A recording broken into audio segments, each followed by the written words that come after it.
Oh gosh. Somebody wants to start the Jnana Sloka?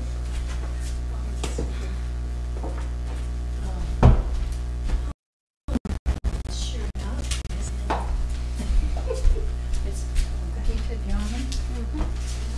Is there a page for that in the red book? Bhartaya pratibodhitam bhagavata narayana srinam yasena gratitam puranam yadye mahabharatam advaitam mritarvarshinim bhagavatim Ashtadashayayinim Amba Tvamanusandadani Bhagavad Gita Bhagavad Veshinim Namostute Vyasaksharaputte Pullaravindaya Tapatra Yena Tvaya Bharata Taila Purnaha Prajvalito Jnanamaya Pradipaha Prapanna Parijataya Totrapayetraikapanaye Jnanamudraya Krishnaya Gitamritaduhe namaha Sarvopranishado gavaha Dokta Gopalanandanaha Harto Vatsasudhir Bhoka Dugdham Gitamritam Mahat Vasudeva Sutam Devam Kamsachanuramardanam Devaki Paramanandam Krishnam Vande Jagadgurum Bhishma Drona Tata Jayatratachala Gandhara Nilotpala Shalyagrahavati kripena vahani karnena velakula Ashvattama vikarna kora makara Duryodhanavartini Sotirna khalu pandavairananadi Kaivartakah Keshavah Parasharyavachas sarojamamalam Gitarthagandhotkatam Nanakhyanakakesaram Harikatha Sambodhana bodhitam Loke sajjana षट्पदैरहरहः पेपीयमानं मुदा भूयात् भारतपङ्कजं कलिमल प्रध्वंसिन श्रेयसे मूकं करोति वाचालम् Pangum langhayate girim Yatkripatamaham vande Paramanandamadhavam Yam brahma varunendra rudramarutaha Stunvanti stavaihi Vedai Sangapadakramopanisadaihi Gayanti yam samagaha Dhyanavasthita tadgatena manasa Pashyanti yam yoginaha Yasyantanna vidusura suraganaha Devaya tasmai namaha. Devaya tasmai namaha.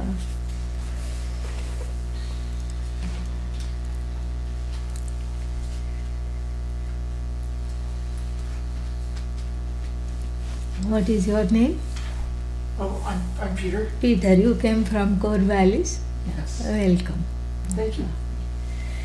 Om Sahana Vavatu Sahana Bhunaktu Saha Viryam Karavavahai Tejasvinnavadhitamastu ma vidvishabhai. Om Shanti Shanti Shanti. 47. Karman 247. Yeah. We should know which chapter we are on. Otherwise, 47th verse from which chapter? Yeah. So, chapter 2, verse 47. Okay? I was like, there's no page 47. Yeah, not page 247. Not 47 any verse, any chapter, but chapter 2, verse 47. Yeah. I'm just going by hearsay. That's what, or rather Harinder say. That's what she said. So I'm going to go with that. If anybody knows otherwise, prepare. If you think we are ahead, prepare for a repeat. Yeah. If you think we are behind, it doesn't matter. We are always behind. So it's okay. ठीक है. सब चलता है.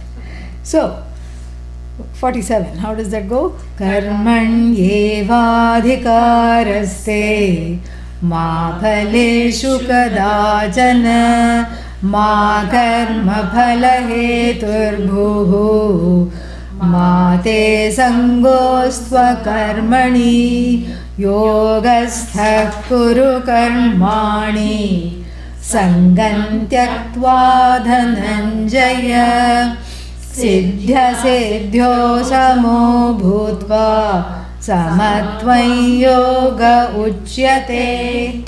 These two are generally taken together. 47 we have almost done.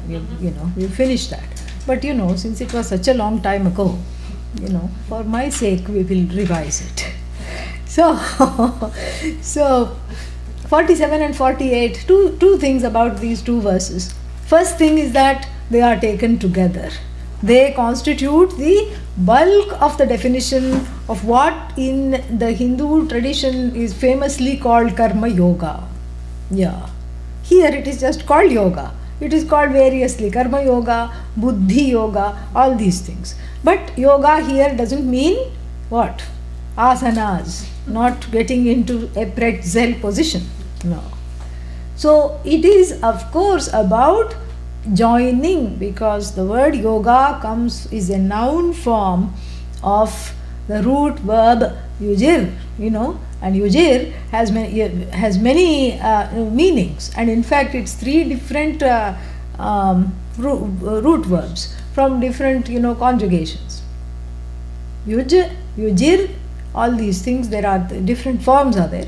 But somehow when you put this particular masculine noun on them, the abstract masculine noun, they all end up as yoga. So first meaning, niyama, a sense of discipline or managing or, mastery over something is called yoga. And also yoga here is to stop is also called yoga. Discipline is yoga, joining is yoga. 3 meanings are there.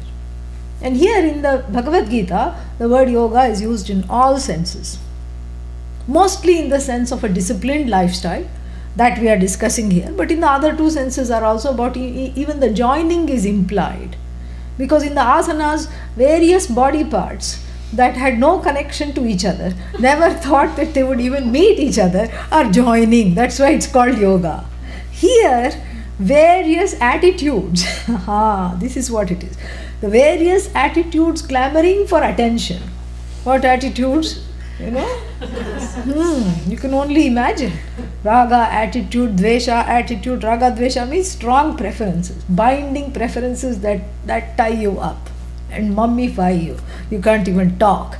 This is what the pressure of the desires. So, so that attitude, all these attitudes which are clamoring for expressions are bypassed, and I, who is this I? The one who is recognizing oneself as the master of this body, mind, sense complex is committed to bypassing all those attitudes and connecting with the correct attitude with which, which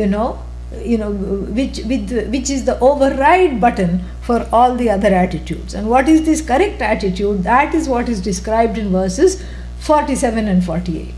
47 we saw, don't be a sitting duck for what? Disappointment and misery in life. Oh, you mean I can avoid it? Absolutely.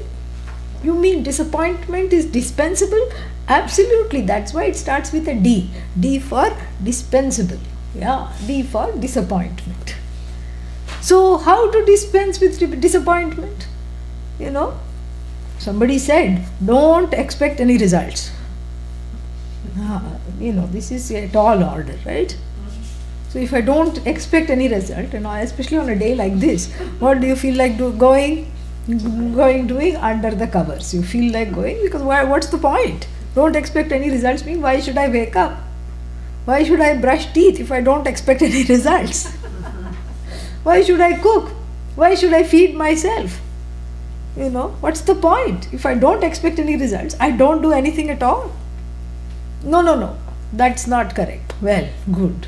Because the general definition of karma yoga, go do work without expecting any results. Go do some seva. As though people are dying for your seva. Nobody is, So, this is not the correct thing. This is a kind of a loosey-goosey definition.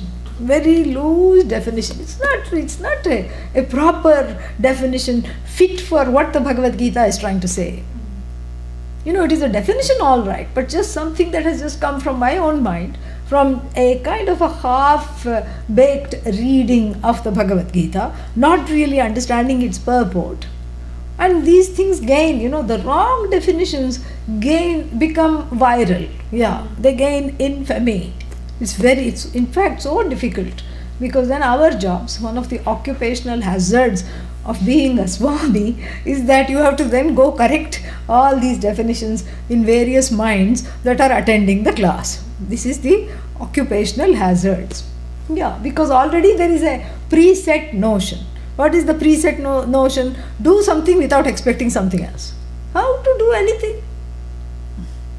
How is it possible to do anything without expecting something else? The fact of the matter is that any doing is because of previous desire. Karma pravrittihi kamasyat pravartakat. Adi Shankara says this in his commentary, that no action is possible without desire. So desire is the precursor of action. And then you say don't do everything without desiring any results. Then what is the reason to do? So therefore, we have to look at this in a different light. It's not that I don't expect results, because otherwise, why will I do anything? It is that in my life, I expect the results, but then I am also okay with not having what I want. That is the key to making disappointment dispensable. That is the key. That I train myself spiritually. This is the growth. This is the main thing in the Hindu tradition that has export value. Yeah, not the food, not the culture, not anything. This is the one that needs to be imported from the Hindu culture, from India. This has to be brought over. Just to make sure Yeah. I haven't told what this is. This is everything that I'm going to talk about for the next hour. So listen, aram se. It's not one particular thing. It's not like a mango, Part about being okay with it. Yeah, that's the thing. I'm unfolding that. Yeah. So everything that I'm going to talk about in the next hour is what is to be exported from India. Not the food, not the gulab jamuns, not the saris, not the all the whatever those funny looking vegetables, no. That is not worth exporting. This knowledge alone is worth paying the whatever, octroi and everything they charge. This knowledge alone is worth exporting. Yeah, this is the only thing. And this knowledge is not something, what is that? Abstruse, difficult to understand. Or it is not all talking about Brahman. In fact, this has nothing to do with Brahman. This is nothing to do. This is to do with my own daily life. Oh, only mine? No, yours also. This has to do with our own daily life. This has to do with the daily life of the human being and how to live in a fashion that is sane.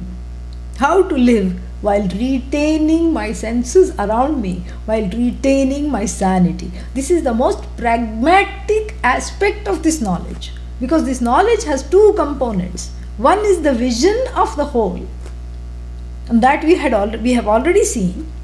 We don't remember, but that's a different matter. That's why there are, from chapter 3 to chapter 18, there are plenty of opportunities to revisit and internalize and assimilate more and more of this vision. The vision we have seen, you are the whole. In one sentence you can say the vision. And you are not subject to destruction. You are limitless. You are free of all pains and sorrows. You are free of fears and tears. You are free of desires. You are the greatest thing there is. And there is only one you, because the you in you and the I in me is just one. The I is the same. So this is in short the vision that we saw in the previous half of the first chapter. So this knowledge, as I said, has two components. One is the vision, which we have seen. The second is what is called a way of life, conducive to bringing out this vision, to discovering this vision, to assimilating this vision, to understand this vision. Because the way of life and vision are like the form and the spirit. They cannot be separated. They always go together. And this is what I have to see and I have to understand. So here it's nothing to do with Brahman and all that. It has to do with my own sanity. It has to do with a pragmatic lifestyle which, gives me a security blanket and protects me from all kinds of mental issues, from disappointment to derangement. Everything is covered. How to live life in a sane fashion. How to, it's not about suppressing desires, because you know very well what happens when you suppress them. When you suppress anything, it comes out with a vengeance. This is what happens. It's not about suppressing the desires. We saw that last time. It is about managing them. And of course, even managing them is easier said than done. So I need some help. I understand that my desires are managing me. I'm not managing the desires. I need some help. And what is this help? Therefore, I craft for myself an altar of surrender. Here is where we bring in God, Ishvara. Ishvara is the Hindu word for God. I don't like using the word God because it is vitiated with so many meanings. So we bring in Ishvara as an altar of surrender of all the things I cannot manage. All the things that I cannot manage. All the things I am helpless over. This is just like AA. In AA, when you go, the first thing they say is, you have to declare, I have no power over this, whether it's alcohol or whether it is food or whatever it is. Any kind of anonymous meeting you go, first thing is, I am an alcoholic. You have to declare that. And that is, my name is so and so, and I am an alcoholic. Even 50 years afterwards, you still are saying that. What does that mean? That I have no power over this this alcohol has power over me, I don't have power over it. This is the whole thing. So just like that, here also I say I am a ragi and a dveshi. Means I am full of likes and dislikes. I am full of strong preferences that do a big number on me. Yeah, this is what I do. And same thing like in AA, that third step is what? There is a higher power. They call it higher power. We say Ishvara. It's not just higher, lower, it is everywhere.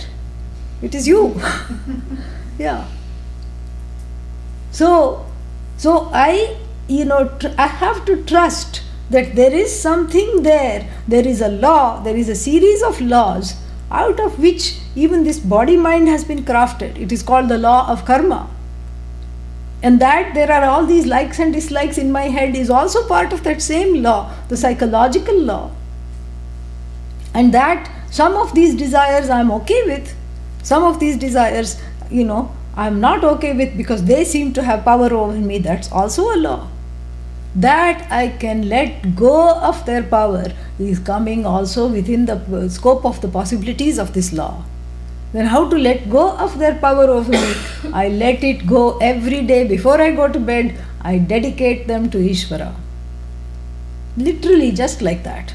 Over this I have no power, help me, even though I know I should not want it, I am wanting it badly, take away this want. Wonderful. Next day I wake up, has the want gone? No. So then I have to do it again. I have to do it again repeatedly until I get a sense of this is all okay, I am okay, it is okay. This is what happens. And since I am invoking Ishvara here, it becomes a prayer. And that prayer, always there is a result of action, because every action has a result. So there is Drishtaphala, immediate action where I feel like, okay, I'm not alone, I have surrendered this and let it take care of itself. And then what? There is Adrishtam. Adrishtam means it will come back later. It will manifest itself later, and later on I find that I have more strength to withstand this perhaps. So like this is what is called, this is called Karma Yoga. It's not that I stop desiring, it's not that I stop engaging in action. I continue to have desires, I continue to try to fulfill them. Underline the word try. And then if nothing happens as a result, what do? I just have to, if nothing happens, I have to let go of the connection to a particular expectation. That's what I do. So I surrender the action, I say, and how to surrender the action? I am not the actor, you are the actor, I am just an instrument. This is true even in the Christian tradition. They say, I am an instrument of your will. Same thing here. I am an instrument.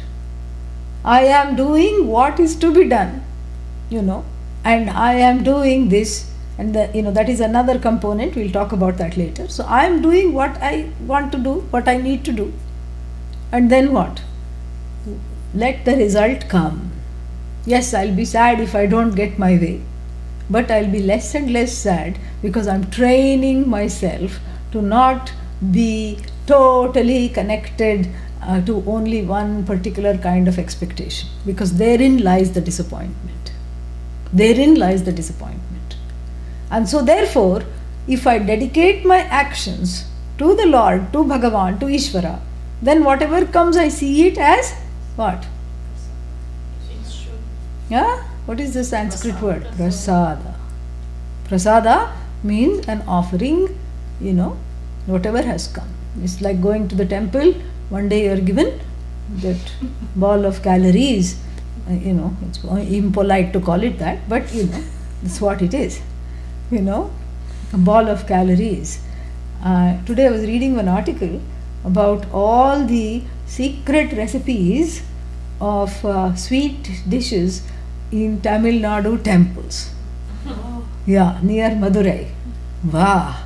Yes, and after that you start to feel hungry after reading all those things that they have been guarding from generations. So, very nice article, you should all read it, So then, what happens is that here, when you go to the temple, you get some nice thing because it happens to be a special day. You get this, this is from the article, rice and jaggery ground up together and cooked over a kind of a flame slightly bigger than candlelight for 8.5 hours and stirred constantly. After that, that person must need a physiotherapy. I don't know how they do it, but apparently, and then you put it in little, make some little shapes, and then you steam it after it is cooked. And then it gets you steam it in banana leaves or something, and then it gets all its wonderful tastes, and then you are given that somehow, and it's only made once in 5 years on this special occasion when the moon is in a certain constellation, and you didn't know anything about it, you happen to show up, and then you were given, one, but then another one was stuck to that one, so you got two, Wow, how nice. So next day you say, okay, I think I'm going to the temple for breakfast, and you go there again. And the priest is busy, it's not a special day, the moon is not in that particular constellation, and then what? Just a little holy water they sprinkle and go. And you can't fight, hey, where is that exotic thing? Meanwhile all the water is escaping and dripping. What is this, you're giving me just this? No, what do? You drink it up, whatever comes. You say, swaha. Swaha means I swallow it up. I take it in, I assimilate it. Interestingly, not just in the Hindu tradition, even in the Christian tradition, there is this whole thing about that communion. They won't call it bread and wine. It's body of Bhagavan, Christ. It is blood of Christ. So then there you can't start fighting with the people, with the novitiates who are giving the wine. Hey, that one got more wine, I got less wine, I need another helping. What do you mean, a little bit of bread? That person got a big piece. I need... No. This is an upalakshana, a metaphor for being able to receive what comes my way with dignity and grace. That is Karma Yoga. Learning to grow up, to receive whatever comes, in the understanding that I am helpless in the face of whatever is happening. I am helpless because I don't call all the shots. You may have a big body, you may be able to, put the tall person may be able to just reach and put the ball in the basket, Yeah. Another person may be a very hefty, strong person, quarterback, the presence is like having a refrigerator, it's like that. Very solid person, you can't, nothing can pass through that person. But still they will also have their limitations. Another person can be a weightlifter, Olympic champion. And then what? Can lift 200 pounds. Everything is shaking and the teeth are chattering and somehow lifted up, And then you put one feather on top of that. Finished. Because there also is a limit, correct? So there are limits. As long as I am embodied, those limits have to be respected. You can't just say, I'm going to start flying, and I'm going to make all the birds envious. The birds have already warned each other. This one, this one who is climbing the cliff has some strange ideas. Let's stay away. Let's give this one a lot of room because this one thinks it's going to outdo us. And then, by the way, that branch on the tree across from the cliff is a wonderful watching place. You can get, what is that called? Blue room seats, dress circle seats right there. So there are limits. And so if I push those limits constantly, without respecting them, who gets hurt? Not the limits. Swamiji says, he describes this part like this, is if you go and see a big tree in the backyard, remove your t-shirt and rub against the tree, what will happen? Then you examine the back of the person who has rubbed against the tree and you examine the tree. The tree is fine.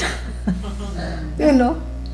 Same thing, if you put your hand in the fire and then tell the fire, why did you burn me? Fire will say, I did not burn you, but you burned me. Yes, I burnt you because that is what I do. So we have to be respectful of the limits. And this, as soon as I say this, there are all these thoughts that come. But that means passivity. We're not talking of passivity.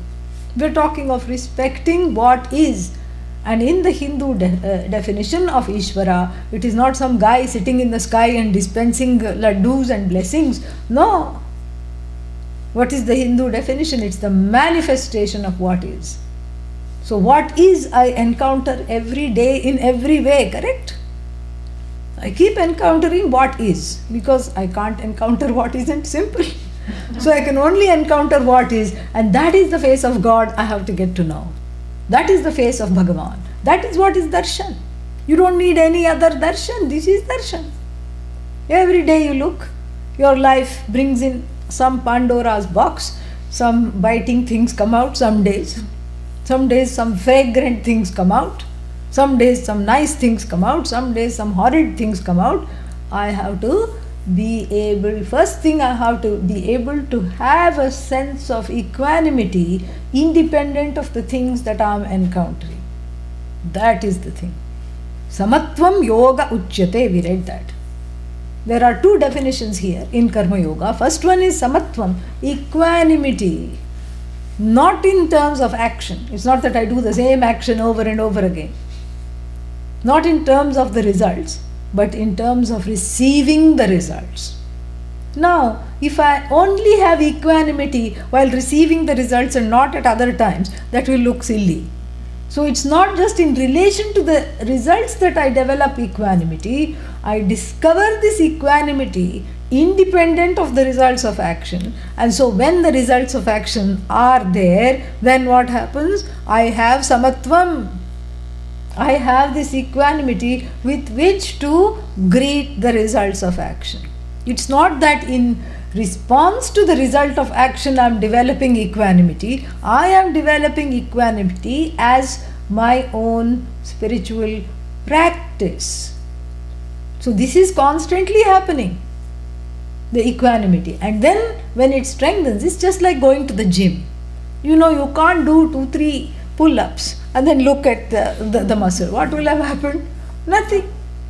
You can't do 2-3 push-ups or run on the treadmill for 2 minutes.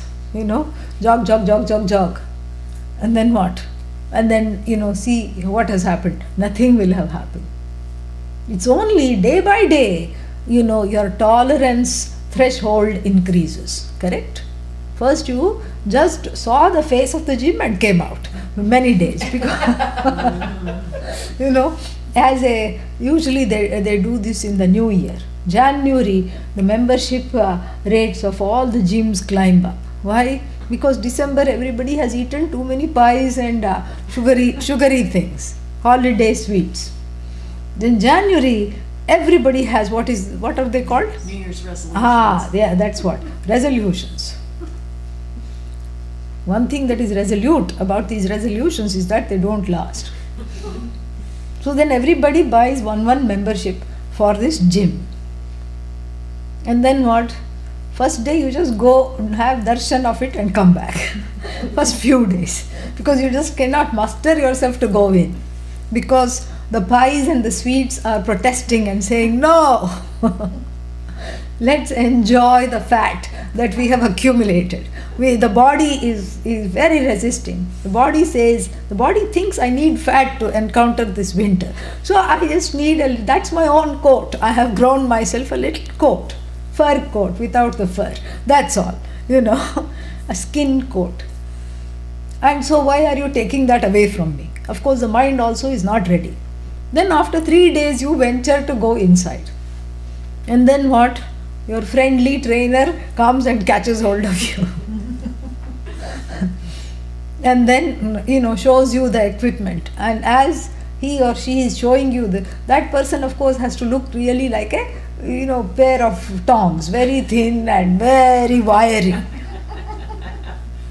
And then what? I'm imagining, okay, yeah. It's true? Wonderful. So then they should look like they have a lot of energy and they are jumping even and jogging in place even when they are talking to you. They are trying to, whip you up. Come on, rah, rah, rah, come on. And then what? Tentatively you get on the most innocuous looking machine. Immediately you get off as soon as it starts to move. Then after one minute you get off. Next day what happens? If the first day you wanted to throw something on the head of this trainer that you yourself paid for. But then after a while you get used to it, little by little. Third day you climb on the machine and stay for 5 minutes. Fifth day, 15 minutes, and by 1 week you are a seasoned gym goer. And after 1 or 2 months you slowly see the results. So this Karma Yoga is a mental gym. For the mind, that is a jungle. So you can call it a mental jungle gym. That is how it is. Because the mind is full of jungle. And here, this Karma Yoga is where you hack at all the weeds of the strong desires and pull it up and exercise this discipline of being able to greet what comes as a face of Bhagavan. This is what it is. This is the first definition. Samatvam yoga uchyate. So samatvam with regard to the results of action, with regard to seeing that what comes is what had to come. Considering what went into the situation. What went into the pot was my own effort, correct? So that means my own effort was not good enough? Not necessarily. Perhaps it was not good enough. But perhaps what also went into the pot were the known variables, as in my own effort, my intentionality, and then the unheard of, unknown, hidden variables. What are the hidden variables? My own karma.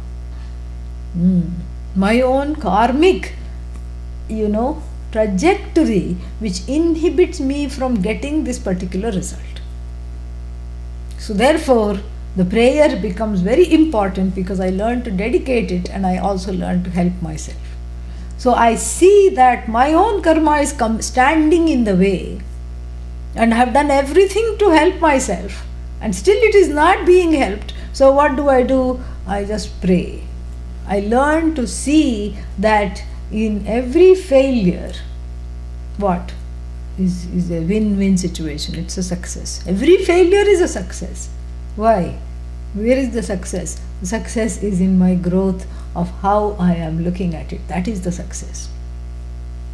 Because I have learned to have equanimity in the face of disaster. Like so many people died in that earthquake. So many things, very difficult to, see that. 1,500 people died. And earlier we said 1,000 people died. Now who knows, when they actually find out what the toll will of course keep climbing. And so like this is a face of a disaster. Nobody knew it was coming. And nobody, knows what to do. Yes, there is a lot of sadness, there is a moment of, shock. All these things are there. But this samatvam doesn't mean I'm aloof. And like, yes, there was an earthquake. 1,500 people died. Oh, the toll may even climb. And there is chocolate cake in the fridge. Samatvam. That's not samatvam. That is not samatvam. It's not about stoicism. It's about not being in denial. That's what it is. It's about respecting the limits of my own hidden variables that come in the way. It's about respecting the limits and not being in denial about what is. Because what is what is. The earthquake has happened. Yes, the buildings fell. And unfortunately they fell on people. Why them? We don't know. Karma. Why not me? Karma. I was in the right place at the right time. And I could have been in the wrong place at the wrong time. But somehow this time, I'm fortunate enough to be in the right place at the right time. So many times it happens, After a while, these stories will start coming out. That somebody was supposed to be in Nepal yesterday. but their flight got cancelled, or they decided at the last minute not to go, or they got sick and they cancelled the plan or postponed it. Somehow they were not in that place. Karma. And somebody was not supposed to go, but still they went. Karma. This is what the whole thing is. So this phase of disaster is the phase of Bhagavan. It's not that Ishvara is disastrous. No. It is that, law of karma for which we have no other explanation. That is what it is. It's not some kind of a vengeful God or a wrong thing that is happening. No. It is part of a master plan of this whole expression of this manifest universe called the Jagat, which includes my body, mind, sense complex. And part of this master plan includes the disorder, the disasters. So samatvam, meaning I am objective. It's not that I become aloof and unfeeling. That's not Vedanta, that is not samatvam. I'm objective in the face of disaster. When I can help, if I can do something to help, I will help. And in fact, if one is objective, one can help better than, if one is too involved. So the samatvam means receiving what comes. Either they are the results of my own action, or they are things that are happening in the universe every day that I have to face. So I learn to face them objectively. And how do I get this strength? By surrendering to the altar all my limitations and the job itself, the action itself. And then what? Then that is half the definition of Karma Yoga. What is the other half? Verse number 48. Siddha Siddhyo Samo Bhutva. That is 47, or is that 48? No, that's 48. No, yoga starts. Yeah, so Siddha Siddhyo Samo Bhutva Samatvam Yoga Uchyate. That was 47. That's 48. Second line. Second line. Siddha Siddhyo Samo Bhutva Samatvam Yoga Uchyate. That is what we have to see. Samatvam, Siddha Siddhyo. Siddhi is what? Success. Success. Accomplishments, but success. When you accomplish something, you are successful. Siddhi, success. Asiddhi, failure. It says make success and failure one. How to do that? Meaning have that same equanimity. Transform the failure into success by outgrowing the need to be successful in that particular way. Then you are always successful. You are always successful because you have not lost anything. Even otherwise you have not lost anything except your wits. So here in Samatvam, your wits are around you. You are with the situation. And then so there is nothing to lose. So there is not loss. And so if there is nothing to lose, can you call yourself a loser? No way. This is what it is. You transform every failure into success, because the terms success and failure are based on subjective categories of what I want and what I don't want. I told you the story last time of that annoying minister, correct? The annoying minister that was with the king. Who was there last time? None of you were there last time? Yeah, you remember that story, right? Yeah, the minister who had the annoying habit of saying all this is for the best. Then they get lost in the woods while going hunting, and the king is saying some choice 4-letter words in Sanskrit, and then what? And then the minister annoyingly says it's for the best. Then they sleep under the tree, oh, it's for the best, and all kinds of things start biting. A snake or a scorpion bites the finger of the king. It's for the best, your majesty. I hate you, says the king. Why didn't you also get lost? Why shouldn't I should have been alone? No, it's for the best. So he tends to the wound and sucks out the poison of the scorpion and ties a band-aid, And next morning they see this drumming, wonderful drum group coming towards them. Oh, cool, we are going to join a drum group. No, because they have other plans. What is their plan? To have the most noble most high person for their naivedyam, sacrifice, and eat this fellow up. So who is the most important person among the two of you? And the minister gladly points to the king. And the king says, are you out of your mind? No, no, it's all for the best. Then they take him, they say you have to nicely be bathed and rubbed with salt and then put in the cauldron. So as they are rubbing him with the salt, he sees this wound, he sees this bandage. What is this? Scorpion bit me last night. And he says, no, this is blood was sucked out of here. That means you are not whole. We cannot offer you to the deity. Off with you.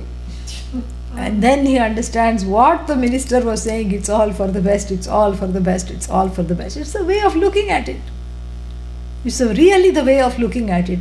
This way I either dig my own, I dig into and burrow into my own disappointment, or I dig myself out of this disappointment. That's all it is. So Siddhi and Asiddhi are subjective categories based on what I want and what I don't want to happen. And most of the time we don't know what we want. We really don't know what we want. Like children, you ask the child, what do you want? It doesn't know. It just repeats whatever you say. Yeah, it doesn't know what it wants. And even as adults, most of the time we don't know what we want. We think we want something. We think this is what is going to make me happy. This is what is going to make me successful. This is what success looks like. Everybody has a certain thing in mind. Money, power, whatever it is. But people with money and power are not, happy all the time. Ask Obama, So, people in money and power are not necessarily happy. No, but I know if I have money, I'll happy. Everybody says that. And, so therefore, this whole thing these are all subjective categories. Objectively speaking, I have what I have. I am what I am in terms of my talents and limitations. And it behooves me to use the talents well and to be mindful of the limitations so that I don't get into a ditch each time. And I have to call for a tow truck to tow me out of this situation. So we learn to drive knowing the speed limit of this own body, mind, sense complex. Every body has a limit. The transcendence of all limits, to understand oneself as limitless, is happening at the cognitive level, not at the physical or the mental level. The physical and mental limits are having to do with the body-mind complex. That is an expression of Bhagavan. So therefore, those limits are also to be respected along with the body.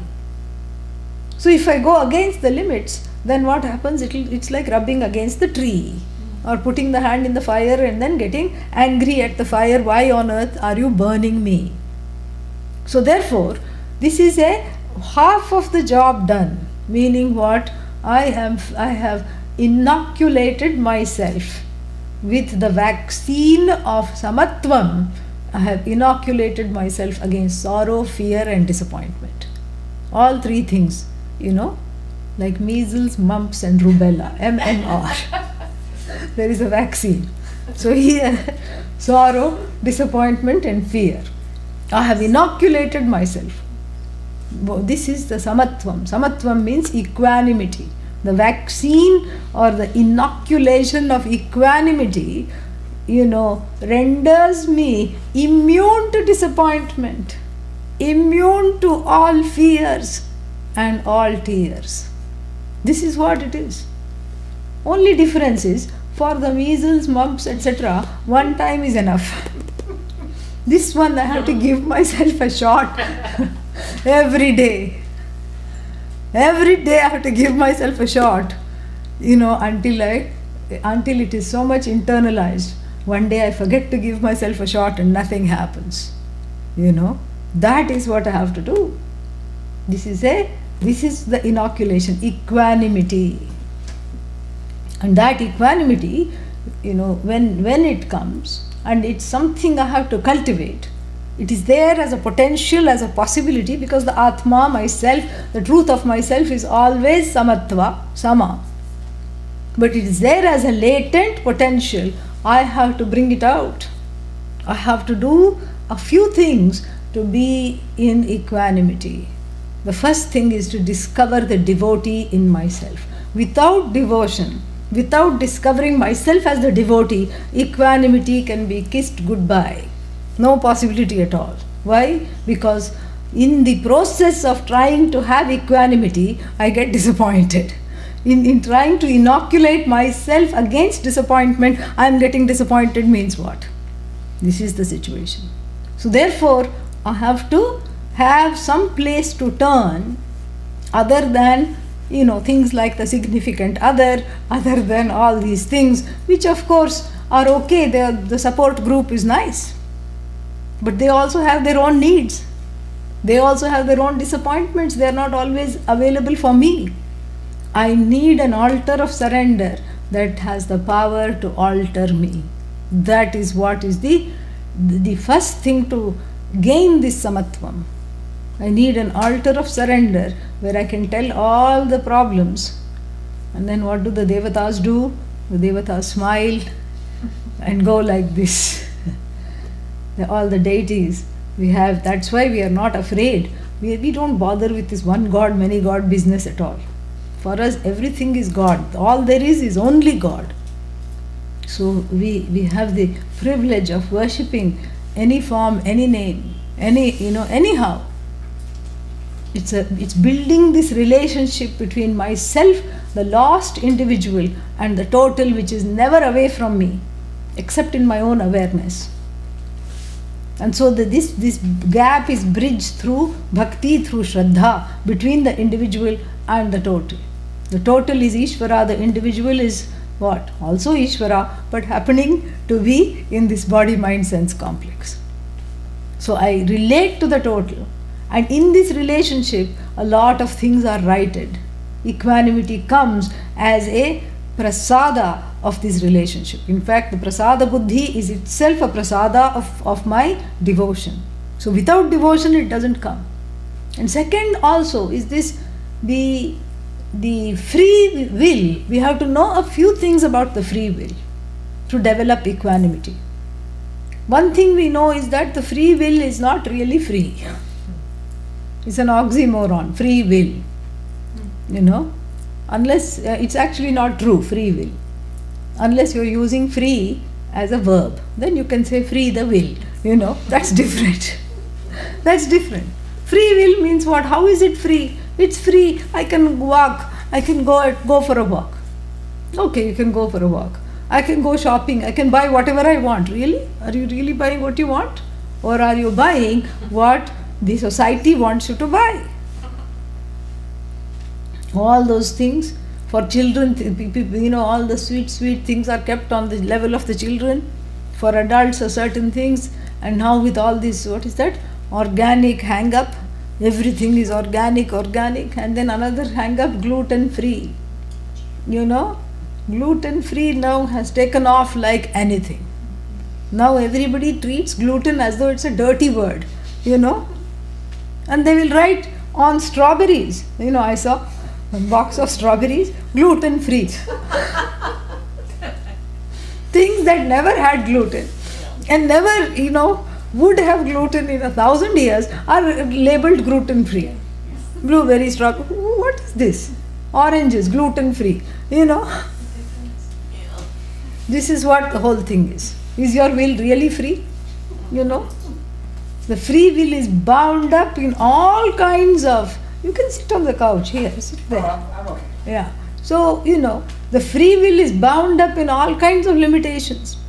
In all kinds of problematic situations, it is bound up. And the free will is bound up in binding desires. The binding desires are, put the free will on a leash and make it go where the desire is the master, taking this will out for a little stroll. Where is the samatvam? I have to reverse this relationship. Sometimes when I walk here, I see the dogs being taken for a walk. And usually what has happened, who is in the front? The dog. The dog. The dog is leading the way. And sometimes the dog escapes the leash. There are these children that have just moved in next door. I never see the adults, only the children. And today I went for the walk and the dog has escaped the leash. And they are begging me, please find our dog. Please catch our dog and bring it. I tried, but that dog was so fast. Ran everywhere. I said, and then not only that, one lady was slightly scared of it. And it's a small dog, is not threatening at all. But it corralled her. Must be some kind of a hereditary sheep dog or something.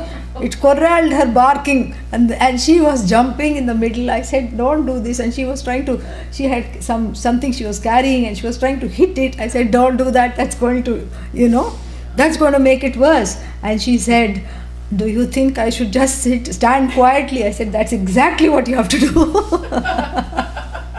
Because you are 10 times bigger than this dog. You are scared, I understand, but it is 10 times as scared. Then she said, what if it bites me? I said, it will not bite. You just stand quietly. Then she stood quietly, then it sniffed at her, lost interest and ran off. So like this, the dog, escapes the leash sometimes and the dog goes ahead of the master. And, the dog stands for the supposed free will, which is all bound up. That's the whole thing. It's bound up. It goes wherever it wants. And you follow along. This is what you do. We have to reverse the relationship. I am the master. You are not the dog. You are the desire that I have to decide whether to follow or not. I'm not going to give you the free will to just do whatever you want. This is what I have to reverse that relationship by being alert as the observer. So this is how to develop equanimity. And the third and the last thing about equanimity is that, when the fancy catches a foothold in the mind, it sounds very precarious, like I have to have this or else big disaster will come. If you defer the gratification instead of immediately going for it, wonderful things happen. That moment is crucial. You do something else. Occupy yourself in some other way. Or find something else to, get, completely engrossed in. And the next day you'll find, what is this? Oh, was I thinking about this? Oh, really?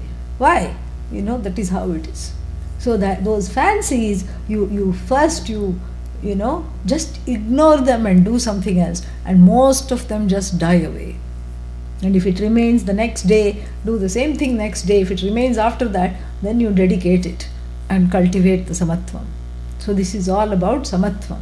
50% of karma yoga is Ishvararpana buddhi, a mind that is learning to be devoted to Ishvara, and a mind that dedicates the agency of all actions to Ishvara, and the mind that is ready to receive what comes, what is, as a manifestation of Ishvara, and in the process develops this equanimity to gaining the results of action. Half the job is over, correct? In fact, there should be nothing else left. But the next verse says there is something else left. What is that? Yogasthaha kuru karmani. And what is that? Sangam tyaktva. Sangam tyaktva. Yogasthaha. Yoge tishtati iti yogasthaha. The one who remains in yoga. What kind of yoga? Karma yoga here. So continue to do your actions from a spirit of prayer. Previously what I was praying. Previously I was P-R-E-Y-I-N-G. I was praying upon all kinds of things. Then I learned to pray, P-R-A-Y. So the prayer was a discrete action in order to get what I wanted. Please help me to do this, please let me get this, please let me get over my disappointment, please give me the strength to bear this. This is all prayer. Now what has happened here? In 48, what one is being told to do and try is to see everything as prayerful. So from a person who prays, I discover in myself a prayerful person. Meaning, the prayer is no longer an action, it's an attitude with which I greet every action. That is what is prayerfulness. So I grow to be a prayerful person. So Sangam Tyaktva means here letting go of the desires, the force of the desires that make me do the action. The force of the desire, Sangha here, is the desire for the results of action are suspended, or even if they are there, I learn to override them.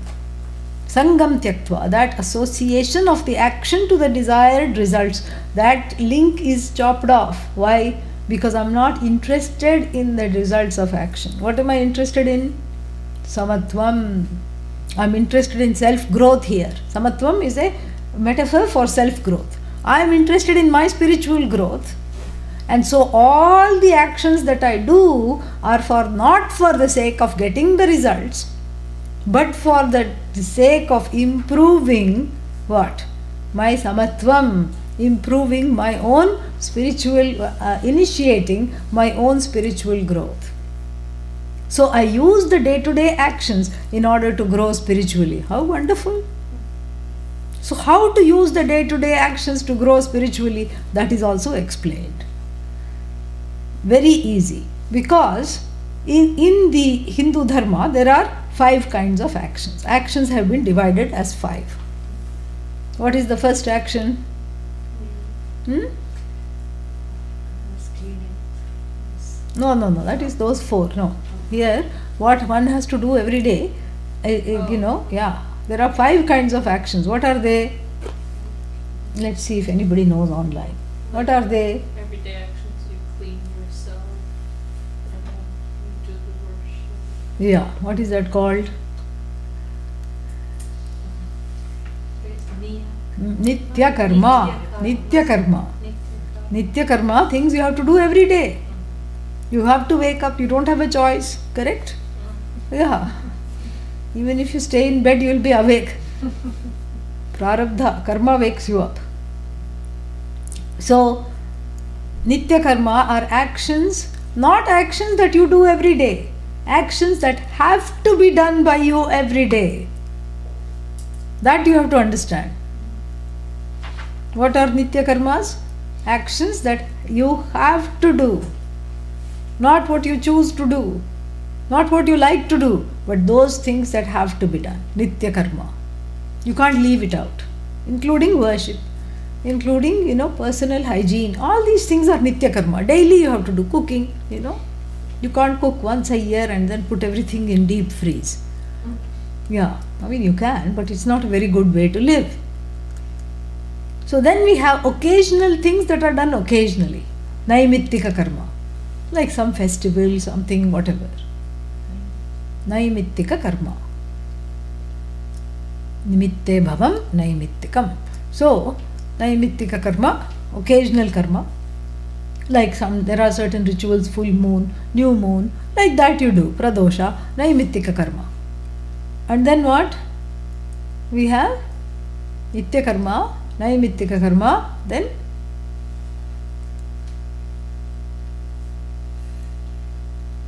things that you want to do. Kamya karma. Yeah, there will be a quiz on this afterwards. Kamya karma. Kamya. So, see, that's why there is always this conflict. Because Nitya karma nobody likes to do. I quickly brush my teeth so that I can do something I really want to do. Correct? So I quickly finish work, because work, who wants to go? Only because there is a paycheck attached, I have to go. But who wants to go to work? No one. And then what? After work, what happens? Then I get to play. This whole thing, this play is what I want to do. Right? The other thing I have to do. There is this big conflict between want to and have to, and this verse takes away that conflict by prioritizing have to. I have to do this. So the kamya karma, things that I want to do. And then what? Nishiddha karma, things that I want to do but never must be done. Like stealing, killing, all these things against dharma. You must not do. Nitya karma, naimitika karma, kamya karma, and then what? Nishiddha karma. Nishiddha is prohibited actions. Okay, certain actions are prohibited, So I won't do them? No, sometimes I end up doing things that I'm not supposed to do, correct? So therefore the fifth karma is what? Prayashchitta karma. So repeat after me. Nitya karma, naimittika karma, kamya karma, nishiddha karma, prayashchitta karma. Yeah, prayashchitta means atonement. A kind of an atonement. We don't have confession or confessionals. It's just a quiet affair between you and Bhagavan. You give up something you like, or you don't do something, or you somehow make up for it. Atonement. So these are the 5 kinds of actions that are there in the Shastra that are prescribed. So then what now? Karma Yoga. How to do Karma Yoga? Very simple. You do Nitya Karma. Okay? Okay, check. No problem. I have to do these things. You do Naimittika Karma also. Okay. Oh, then Kamya Karma? Don't do Kamya Karma. What? How? Why? This is no fun. Don't do Kamya Karma. Why? Because you're not interested in the fruits of the action. What are you interested in? Say it even if you don't really believe it. What are you interested in? What are you interested in if not the fruits of action? What have we been discussing till now? Samatvam, equanimity, spiritual growth is what I am interested in. I am interested in my emotional growth. So therefore I don't go after these likes and dislikes. I do what I have to do, and I grow to like what I have to do, because I can't always, do as I like. This is the growth. This is the growth. So no kamya karma, cross it out. Nishiddha karma is of course already crossed out. But then prayashchitta karma, of course, atonement is there. So I learn to have fun doing what has to be done. This is the whole thing. Because it's all a play. It's all fun. But how can homework be fun? How can all these boring things be fun? They are called boring because some raga or desha has bored into my brain and has given me this message that this is boring. Yeah. Why should it be boring? What makes it boring? What makes it boring is not the action. It's my own attitude. There is something wrong in me that I am not able to see this. There's something, I need an attitudinal adjustment, a shift to enjoy the things that need to be done. That's what it is. You can enjoy brushing the teeth. But no, everybody is just always in a hurry. After this what? After this what? After this what? What? After this what? Nothing, No, after that what? After Karma Yoga what? After this what? What is this after this what? Why are you always running?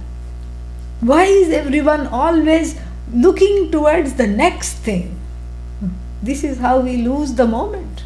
We lose the joy in just being in the moment.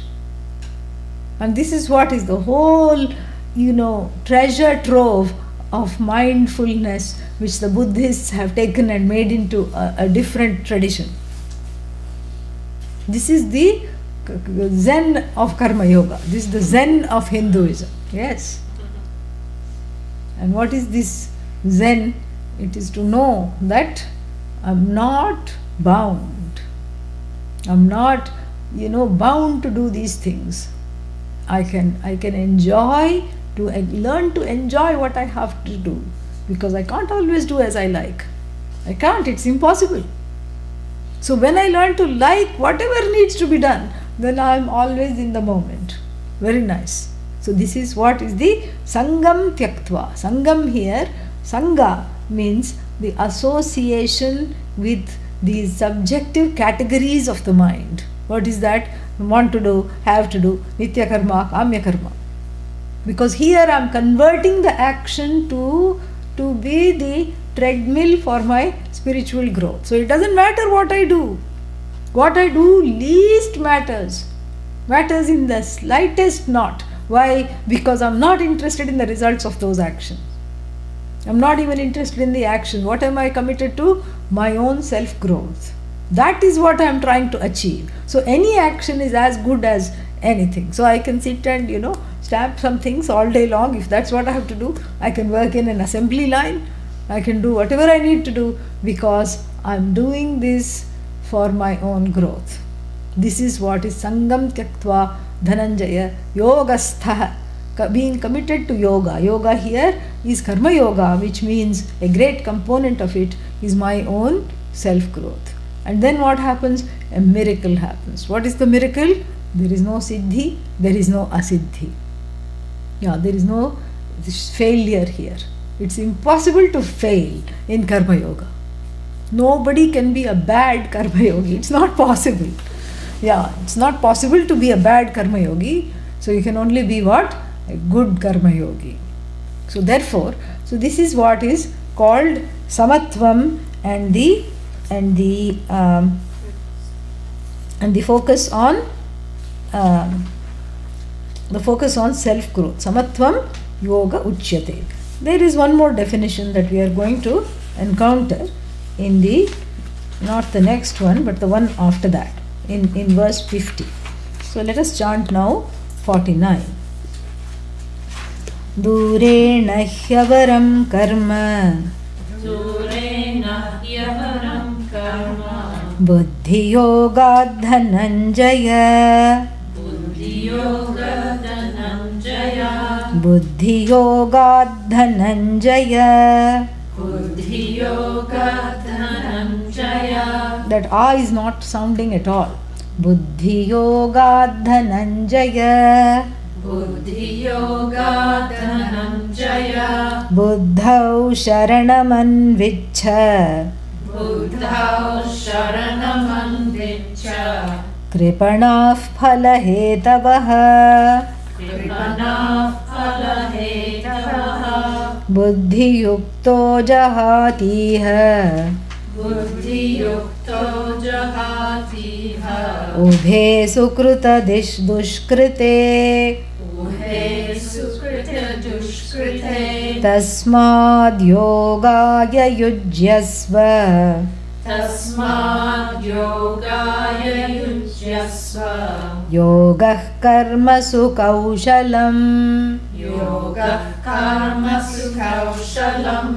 The second definition is here in 50. Yoga karmasu kaushalam. And there is an intermediate verse also which is important to look at. So, durena hyavaram avaram karma hi durena. For whom buddhi yuktaha, for the buddhi yogi, for the person, it is far away. What is far away and what is inferior? Something here is described as avaram, inferior. What is that? Karma. So, durena hi avaram karma. So, compared to this Karma Yoga attitude where the action is dedicated towards Ishvara, filled with equanimity and filled with a commitment for one's own self-growth, the other kind of action, which kind of action? Kamya karma. Things that I desire to have, things that I want to do, not the things that I have to do. Avaram, actually that is very inferior. Why is that inferior? Because here the focus is on karma phala, results of action. So why does the results of action focus make it inferior? The results of action, the focus on the results of action makes it inferior because the disappointments and the self-growth are not shaken here. The self-growth doesn't move even by a little millimeter and the disappointments keep proliferating So therefore, those actions that are not coming within the rubric of what has been discussed are not helping you to grow. Therefore, they are called by Bhagavan Krishna as inferior. You know, extremely inferior. And then what? You know, so action based on kama here is inferior to that which is karma yoga, performed with a proper, attitude. So buddhau sharanam anvichha. Anvichha, seek, gain, what? Sharanam, refuge. Look towards gaining refuge in buddhi. Buddhi here means karma yoga. Buddhi yoga, just buddhau it is there. So learn to have refuge in this way of life that has been taught to you just now. Learn to have your refuge. Don't keep hankering after the results of action, because it makes you a very weak person. In fact, it makes you a miser, he says. Kripanaha phalahetu. Phalahetuhu means the one who is a desirer of the results of action. Results of action hog. The one who is wanting the results of action and trying to change the world to their own specifications all the time is called a miser. Why? Because it's a misuse of the buddhi. Buddhi means the God-given intellect. It's a misuse of the intellect. It's a misuse of one's own intelligence. And then as a result of it, what? There is just disappointment. So you're hoarding the brain cells which are given to you to grow spiritually. And what are you doing? You're not growing spiritually. You're just going about sacrificing the brain cells at the altar of your desire. That is you're hoarding the brain cells from doing what they are capable of, spiritual growth. So therefore what? You are a miser. Bhagavan Krishna has some choice words for everyone, and this is, you are a miser if you are not looking at this whole thing properly. So buddhau sharanam anvichha kripanaha phalahetavaha. Because phalahetu, it means what? Phalahetu means the one who desires the results. So such a person is called kripana. And Bhashya is very interesting. One thing is this, that we are going a little far, not far away, but we are going a little bit away from the Bhashya here, because Adi Shankara doesn't say much about the Ragadvesha psychology and all this. And so most of the things our Swamiji has done a great, has contributed greatly to this particular section of the Bhagavad Gita.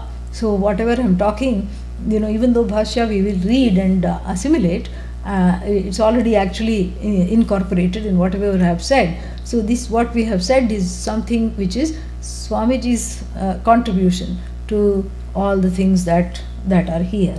So durena ati viprakarshena hi avaram nikrishtam karma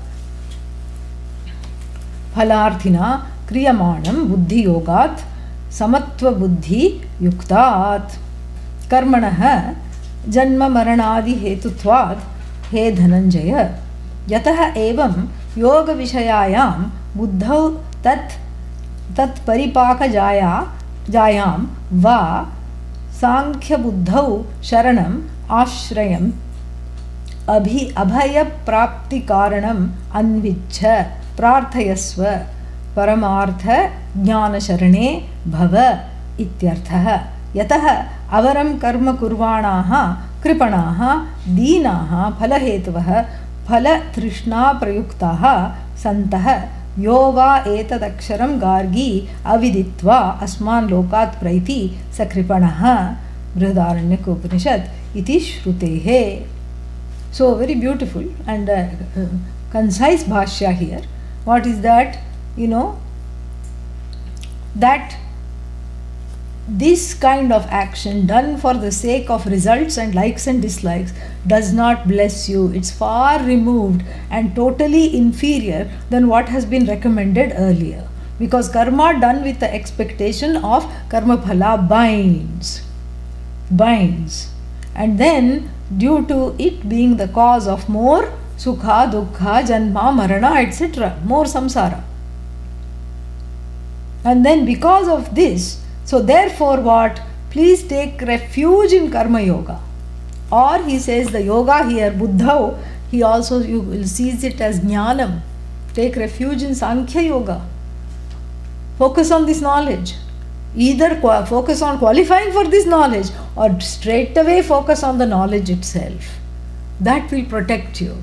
And then what? As a protective device, it also says that, yataha, because of this, please take refuge in Karma Yoga or Sankhya Yoga, he says. Why? Because this yoga is a sure way. Paripaka Jayam means what? It gives maturity. In other words, just like a rasagulla is this Indian sweet. You have to boil it in sugar syrup. Yeah, and then it has to sit in the sugar syrup for a length of time. When it sits in the sugar syrup, what happens? It's after it sits for 8 hours. In fact, if you eat it before it soaks, it tastes like chewing gum without any flavor. Then afterwards, after 8 hours, it is sitting. It absorbs the sugar syrup, and then you eat it. Then it bursts into all kinds of flavors. Correct? So like this, Paripaka Jayam means this yoga, you have to sit in yoga. Yogastha. You sit in this yoga. What is this yoga? Everything that we have talked about for the last hour. You sit, and then it will be, after a while, you will get that paripaka. You will become that, you will become very sweet and emotionally mature. Very graceful, sweet, having integrity and having emotional maturity. This is what you will do. And therefore what? Therefore continue to sit in this yoga until you gain the maturity. Or if you have gained the maturity, straight away go for the knowledge. Forget this action and all. Continue to do the action, of course, but go for the knowledge that frees. So this Buddhau Sharanam Anvichha, 2 meanings. One is go for the knowledge, or what? Go for Karma Yoga, both of them. So why is Yataha? Because the one who is doing this inferior work, what is the inferior work? Always becomes a phalakankshi. What is that? The desirous of the results of action. What happens? Dinaha, they are helpless. They are poverty stricken spiritually. They cannot stand disappointments. They are not strong enough mentally. So they are always constantly helpless and seeking help. And then what? Kripanaha, because they become karma phala hogs. So therefore they are called kripanaha. And he quotes that other place where Gargi is asking the sage Yajnavalkya in a test, who is the stingiest person of all, who is the most miserly, and he replies, the one who leaves this body without knowing this knowledge, this vision, this knowledge. Why? Because the one who has hoarded the brain cells from overuse. Overuse what? This is what the brain cells are made for. And if you don't use it for this, what else will you use it for? Just to gain some desires? That is a stingy person who upholds this. More we'll see next Saturday, same time. Om Purnamadav Purnamidam Purnat Purnamudachyate Purnasya Purnamadaya Purnamevavashishyate. Om Shanti Shanti Shanti. Harihi Om. Shri Gurubhyo Namaha. Harihi Om. Any questions?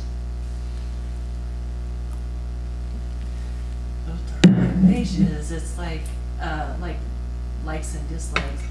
Can they be baby likes and dislikes as long as they aren't monster likes and dislikes? Yes, they can be baby likes and dislikes for sure, but the trouble with the babies is that they grow. Yeah. Babies don't remain babies. They may look very innocuous, and you say, this is just a small fellow, I can handle him. and he's also saying the same thing about you. This is just a small fry. I'll just pretend to listen to this fellow, and after 2 days I'll sit on his head. That's what it is also thinking. Any other questions online? A baby, I don't think of it as baby or big, but think of it as binding or non-binding. Binding is if they force me to do something, then they are binding. If I am okay fulfilling them or not fulfilling them, they are non-binding. So the non-binding desires, it's okay to fulfill. Nothing will happen. Yeah. Is Karma Yoga the stepping stone? Yes, definitely. Definitely the stepping stone for knowledge. Absolutely.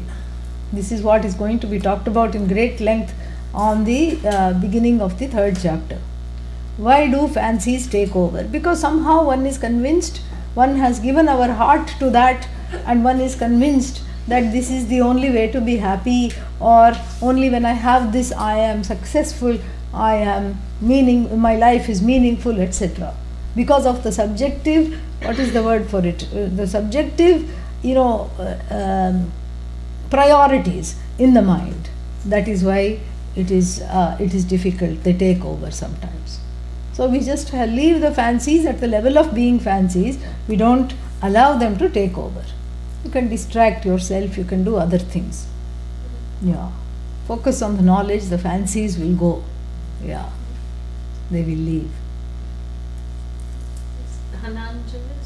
Yeah, Dhananjaya, the one who Dhanam Jayati. So the one who is victorious over money. Yeah, usually that name, people keep thinking that the child will have lot of money. But that's not the idea. The one who is victorious over money, meaning one who is not moved by money. So you take it or leave it. Yes.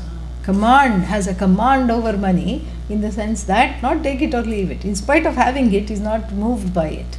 Is objective. Yeah.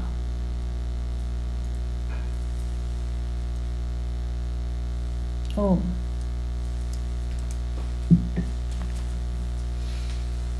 Tomorrow